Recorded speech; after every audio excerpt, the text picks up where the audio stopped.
Hi friends, welcome to our channel. Brahmamudi serial next ఎపిసోడ్లో ఏం జరగబోతోందో ఈ వీడియోలో చూసి తెలుసుకుందాం. రాజ్ని నిలదీసిన అపర్ణ అసలేం జరిగింది అని తెలుసుకోవడానికి ఈ వీడియోని స్కిప్ చేయకుండా ఎండ్ వరకు చూసేయండి. స్వప్న, ఏంటత్త నువ్వు ఎంత మంచిదానివో ధాన్యలక్ష్మి ఆంటీని కనుక్కొని తెలుసుకోవాలా? వెళ్ళి ఆ ఆంటీని అడగాలి. ఇప్పుడు ఇద్దరు తోడు దొంగల్లాగా తయారయ్యి ఈ ఇంటిని శాకిని డాకినీలాగా పీక్కు తింటున్నారు. ఈ ఇంట్లో ఉన్న ఏ ఒక్క మనిషికి మనశ్శాంతి లేకుండా చేస్తున్నారు అని అంటుంది. అప్పుడు రుద్రాని, స్వప్న, మా ఇద్దరినే శాకిని డాకిని అంటావా? ఎంత ధైర్యం నీకు? అత్తకి గౌరవం ఇవ్వాలని తెలీదా అని అంటుంది.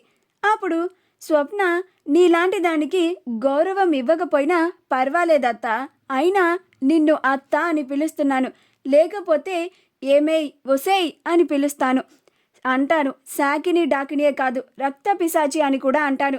నువ్వు చేసేది అలాంటి పనులే కదా అని అంటుంది. అప్పుడు రుద్రాని, చూసారా మీ అందరి ముందు నన్ను ఎన్ని మాటలు అంటుందో, అయినా మీరు ఒక్క మాట కూడా స్వప్నని అనరేంటి అని అంటుంది. అప్పుడు ఇందిరాదేవి, స్వప్న అన్న దాంట్లో తప్పేముంది రుద్రాని, అవన్నీ నీకున్న పేర్లే కదా. శకునికి చెల్లి, మందర, ఇప్పుడు కొత్తగా వచ్చిన ఒక 2-3 పేర్లు. శాకిని డాకినిగా ధాన్యలక్ష్మి నీకు తోడయింది, రక్తపిశాచి అని. దాంట్లో తప్పేముంది? మీరిద్దరూ కలిసి అలానే కదా ఈ ఇంట్లో రోజు గొడవలు పెట్టి మాలో ఏ ఒక్కరికి మనశ్శాంతి లేకుండా చేస్తున్నారు.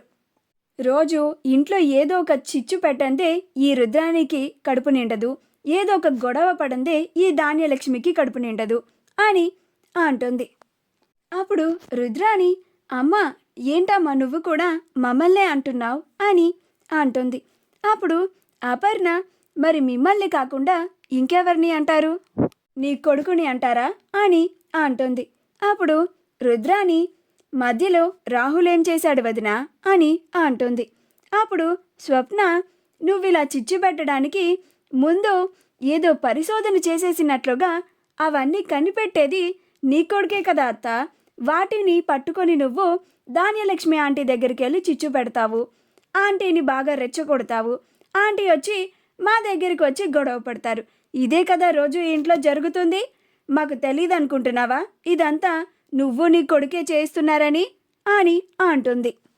అప్పుడు రుద్రాని, నాకేమీ ధాన్యలక్ష్మిని రెచ్చగొట్టాల్సినంత అవసరం లేదు. ఏ ధాన్యలక్ష్మి, నేను నిన్ను రెచ్చగొట్టి వీళ్ళ మీద గొడవ పడమని ఉసుగొలుపుతున్నానా అని అంటుంది. అప్పుడు ధాన్యలక్ష్మి, మీరు అనుకుంటున్నట్లుగా రుద్రాని నన్ను ఎప్పుడూ రెచ్చగొట్టలేదు, నన్ను మీ మీద గొడవ పడమని ఉసుగొల్పలేదు కూడా. తను నాకు న్యాయం జరగడానికి మంచి చెడులు చెప్తూ ఉంటుంది. అందుకనే నేను రుద్రాని మాట వింటాను. కొన్ని ఏవి వినాలో అవే వింటాను కూడా అని అంటుంది. అప్పుడు సుభాష్, ఆపండి, ఇప్పుడు మీకేం కావాలమ్మా అని అంటాడు. అప్పుడు ధాన్యలక్ష్మి, న్యాయం కావాలి బావగారు అని అంటుంది. అప్పుడు అపర్ణ, ఇప్పుడు మీకు ఎవరు అన్యాయం చేశారని న్యాయం కావాలని అడుగుతున్నావు అని అంటుంది. అప్పుడు ధాన్యలక్ష్మి, ఇంకెవరు, నీ కొడుకు కోడలు ఆ రాజ్ కావ్యలు ఇద్దరు మన ఆస్తిని అమ్మేసి డబ్బులని డాలర్స్లోకి కన్వర్ట్ చేసి అమెరికాకి వెళ్ళిపోతున్నారు. ఆ తర్వాత మా పరిస్థితి ఏంటి అని అంటుంది. అప్పుడు అపర్ణ, అసలు రాజ్ కావ్యలు ఇద్దరు మన ఆస్తులన్నిటినీ అమ్మేసి డబ్బులని డాలర్స్లోకి కన్వర్ట్ చేసి ఫారిన్ పారిపోవాల్సినంత అవసరం వాళ్ళకేమొస్తుంది ధాన్యలక్ష్మి? నువ్వు మాట్లాడడానికైనా అర్థం ఉండాలి అని అంటుంది. అప్పుడు రుద్రాని, మాకేం తెలుసు వదినా, మాకు తెలియకుండా ఆ కావ్య చాలానే చేస్తుంది. పైగా ఈ ఇంట్లో జరుగుతున్న పరిస్థితులను బట్టి అలా ఆలోచించక తప్పడం లేదు.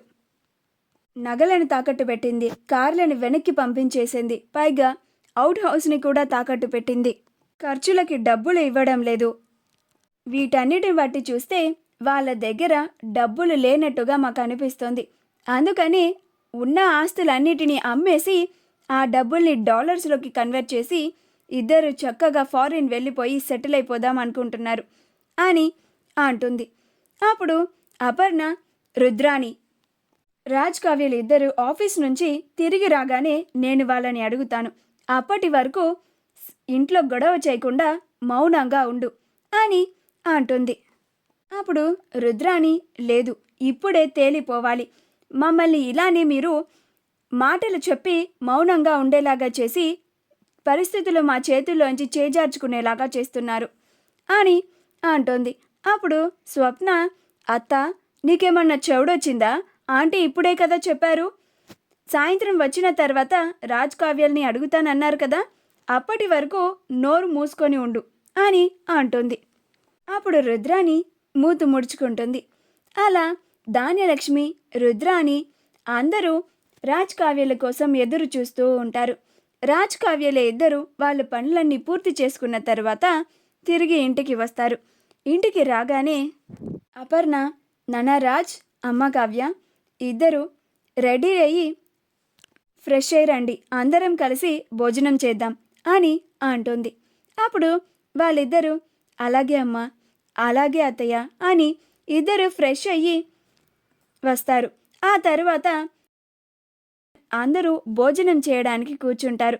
అప్పుడు కావ్య అందరికీ వడ్డిస్తూ ఉంటుంది. అప్పుడు అపర్ణ, ఏంటి రాజ్, నువ్వు కావ్య కలిసి మన ఆస్తిని మొత్తాన్ని తాకట్టు పెట్టి వాటిని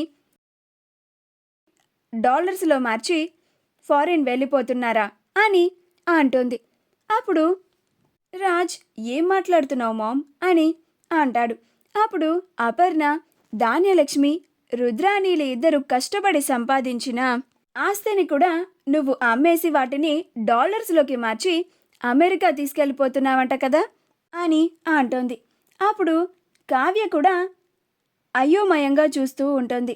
అప్పుడు రాజ్, ఏం మాట్లాడుతున్నావు మమ్మీ, నాకొక్క ముక్క కూడా అర్థం కావడం లేదు అని అంటాడు.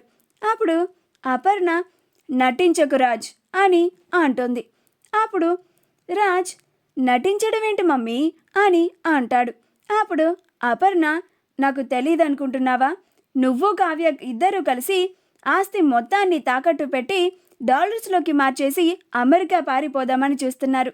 ఏంటి, ధాన్యలక్ష్మి రుద్రాణినే మోసం చేయాలని చూస్తున్నారా?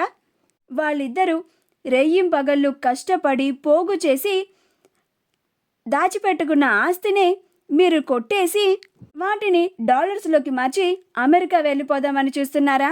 ఎంత ధైర్యం మీకు అని అంటుంది. రాజ్ కావ్యలకి అపర్ణ మాట్లాడుతున్నది అసలేమీ అర్థం కాదు. మా వీడియో కనుక మీకు నచ్చినట్లయితే లైక్ చేయండి, షేర్ చేయండి, మా ఛానల్ని సబ్స్క్రైబ్ చేసుకోండి, పక్కనే ఉన్న బెల్ ఐకాన్ని క్లిక్ చేయడం మాత్రం మర్చిపోకండి.